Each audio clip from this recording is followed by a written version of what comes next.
Today we'll be talking about top 10 places to visit for a 2-day trip from Bangalore.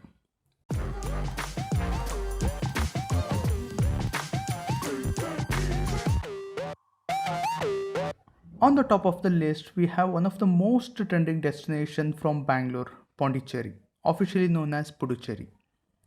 Pondicherry is an ideal place for a 2-day trip from Bangalore. Pondicherry has a lot to offer than you can think of.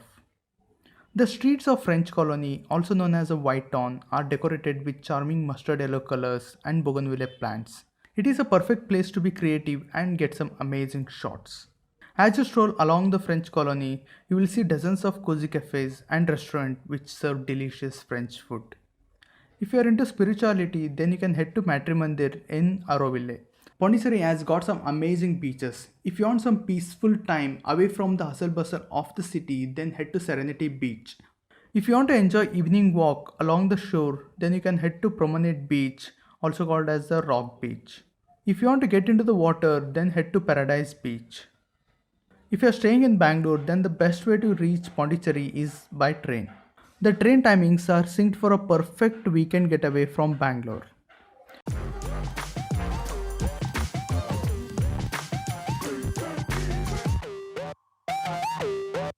Second on the list, we have Coorg, famously known as the Scotland of India. Coorg is located in the western Ghats of Sahyadri Mountains, just 250 kilometers from Bangalore. From waterfalls to mountain, from adventurous trekking to temples, and from coffee plantations to Kodava food, Coorg has everything to offer one can ask for. Coorg has pleasant weather throughout the year. Although as per recommendations, the best time to visit Coorg is in winters and summers. You can visit Coorg in monsoon as well. There would be heavy rainfall during this time, but if you love rain just like we do, then don't hesitate to get drenched in Coorg's rain during monsoon. There are endless number of places for sightseeing in Coorg like Mandalpatti, Talakaveri, Abbe Falls, Chiklihola Reservoir, Golden Temple, Dubar Elephant Camp, Tadandamol, Iruppu Falls, Mallali Falls, Harangi Dam. Oof, the list is never ending.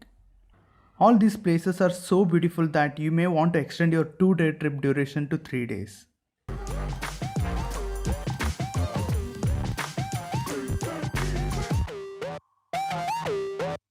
We all know that plan to Goa always fails. So instead of making plans to Goa, make plans to Gokarna, known as the Little Goa but more beautiful. In fact, many Goa regulars have moved to Gokarna's pristine beaches where the crowds are less and beaches are cleaner. In the last decade, there has been a huge influx of tourists to Gokarna. In fact, this trend has divided Gokarna into two parts, one for the religious devotees who come to seek blessings of Shiva, and other of the carefree travelers looking for some peaceful time in nature's lap. Beaches in Gokarna are one of the most beautiful and the cleanest beaches in India. The beaches like Half Moon Beach and Paradise Beach are so secluded that you can only reach them on foot or by boat. I would recommend you to do beach hopping from one beach to another beach, where you will be able to cover Gokarna Beach, Om Beach, Kudle Beach, Paradise Beach and Half Moon Beach. You can indulge in water sports activities, or if you are feeling lazy, then you can chill at any shacks on the beach. Enjoy sunset while having your favorite beer. Gokarna is not just about beaches. For spiritual people, Mahabaleshwar temple is of the greatest importance. The temple is dedicated to Lord Shiva and has one of the most powerful Atmalingam.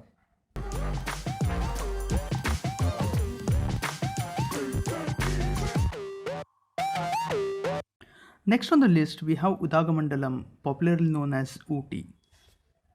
Located in the Western Ghats, Ooty encapsulates lofty mountains, incredible lakes, dense forest, sprawling grasslands, and endless stretch of tea plantations.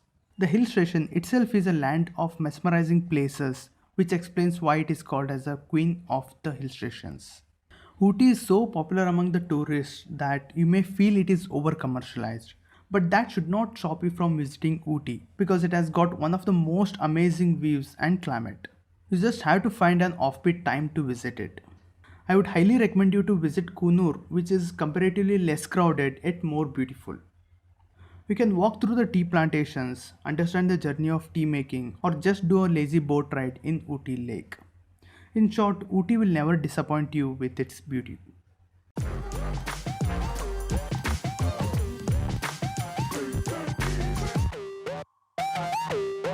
If you're not a tea person, then let me take you to the land of coffee, Chikmagaluru. Apparently, Baba Budangiri in Chikmagaluru is the place where the first coffee in the country was grown back in 1670. All thanks to Baba Budan, who brought 7 unroasted coffee seeds to Chikmagaluru while returning from Hajj.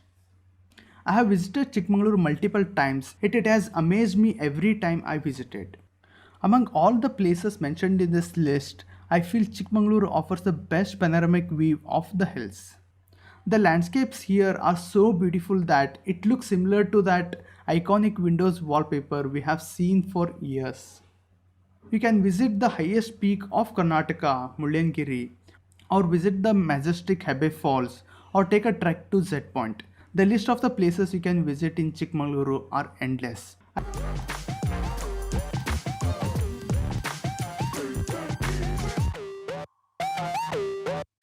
Next on the list we have Wayanad. Wayanad is famous for its trekking trails, mesmerizing waterfalls, caves, birdwatching sites, and breathtaking views. I like the green paddy fields and tall coconut trees here. Walking alongside the endless stretch of paddy fields is most enjoyable. You can visit a wide variety of places like Kurva Island, Edikal Caves, Sentinel Rock Waterfalls, Banasura Dam, Nilima Viewpoint, and Chembra Peak. Apart from typical touristy thing, you can also visit tribal community who still rely on the forest for their daily food and other needs. There are many good resorts options at Wayanad who offer adventurous activities as well.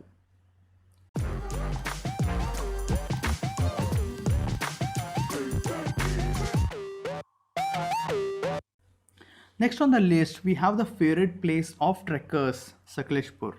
Sakleshpur is a little town located in the foothills of Western Ghats. It offers spellbound views that will take your breath away. There are many resorts in Sakleshpur which will make you feel close to the nature. These resorts are a perfect getaway for people who are seeking adventurous activity or just want to spend time with their friends and family. Apart from Manjarabad food, there are no other viewpoints at Sakleshpur like the ones you find in places like Ooty, Madikeri or Chikmagaluru. But there are other activities that can keep you engaged. You can go for a short trek to the nearby hills, do adventurous activities in the resort, spot some beautiful birds or just chill out in the pool. You can also visit places like Beluru, Halebeedu and Chettihalli Church on your way back to Bangalore.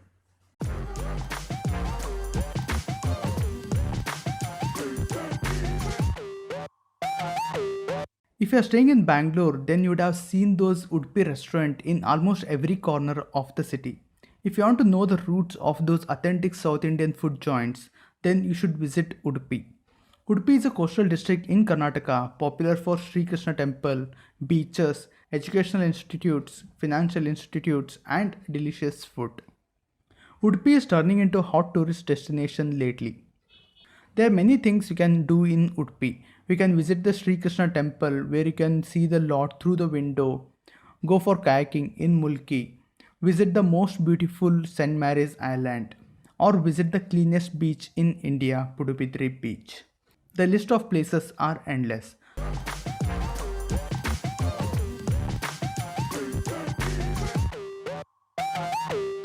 Mysore is one of the most popular tourist destinations in the state of Karnataka. With its rich cultural heritage and fascinating royal history, Mysore was a prominent city of Karnataka prior to Bangalore. Mysore is one of the cleanest cities in India. Though modernity has its influence on the other cities, Mysore has managed to retain its heritage, which has made tourism to be one of the most thriving industry in the city. The city maintains traditions, glorious palaces, amazing gardens, and magnificent temples. Mysore Palace is one of the most visited palaces in India. Apart from Mysore Palace, you can also visit Chamundi Hills, Philomena's Cathedral, Brindavan Gardens, and Mysore Zoo. I can guarantee you that your time in Mysore would be the most memorable one.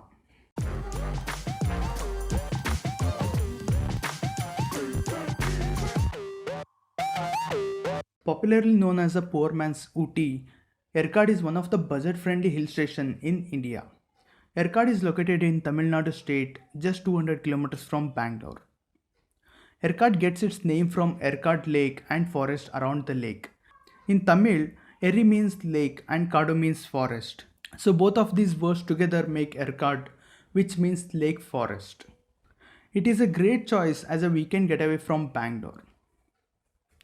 There are many places of attractions in Yercaud, ranging from lakes to viewpoints to gardens to waterfalls.